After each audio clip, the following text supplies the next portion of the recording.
Hey, what's up, furniture nerds? Welcome to another episode of Flat Packs Exposed, the review series, brought to you by Prime Spaces. Hey, what's up, furniture nerds? Doing a quick unboxing video for this dresser that I'm about to put together. So if you are shopping this particular dresser, this should give you a much better idea as to what you can expect when you bring everything out of the box. And essentially what I've done is try and organize everything by size. So all the pieces that are in similar size will most likely be used during the same step. So I just try to keep them together. These are all the parts for the drawers. These are the backs. These are the drawer bottoms. These are all the drawer supports along with the feet and the base right here. The rest are gonna go in between the dresser. This is the dresser sides, left and right. And over there are the dresser tops and bottoms. Here's the instruction manual. And then here are all the hardware pieces, which are individually organized. That means you're not gonna have to do any organizing yourself before the assembly.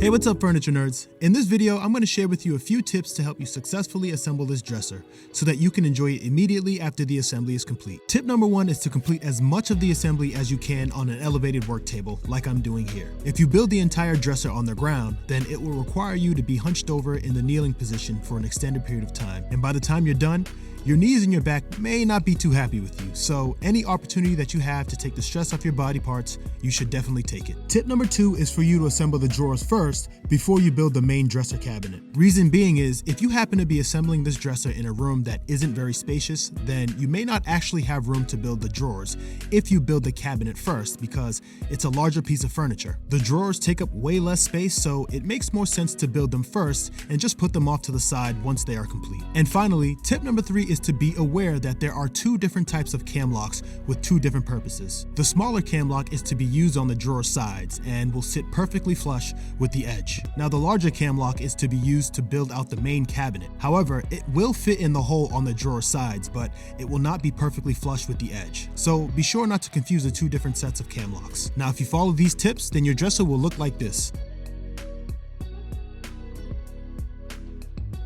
Hey, what's up, furniture nerds? Doing a quick review for this mid-century modern style dresser. And my initial reaction after assembling it is that this dresser has a very rich aesthetic to it, and the cherry finish really pops. This desk highlights 5 drawers with gold accented knobs and mid-century inspired splayed legs. It's also available in espresso and white color as well. Now as for the assembly, it took me just about 2.5 hours to complete, from unboxing to assembly, using an electric drill and following the instructions step by step. But the average person can expect anywhere between 3 and 4 hours for the assembly. This of course will vary depending on your skill set and the tools you use. And inside the box, you'll find the step-by-step instruction manual and the hardware pack with each part individually organized, which means you won't have to do any hardware organizing yourself. Overall, I really like this dresser and highly recommend it to anyone looking to add a mid-century modern style element to their storage space. So go ahead, check it out, and happy shopping.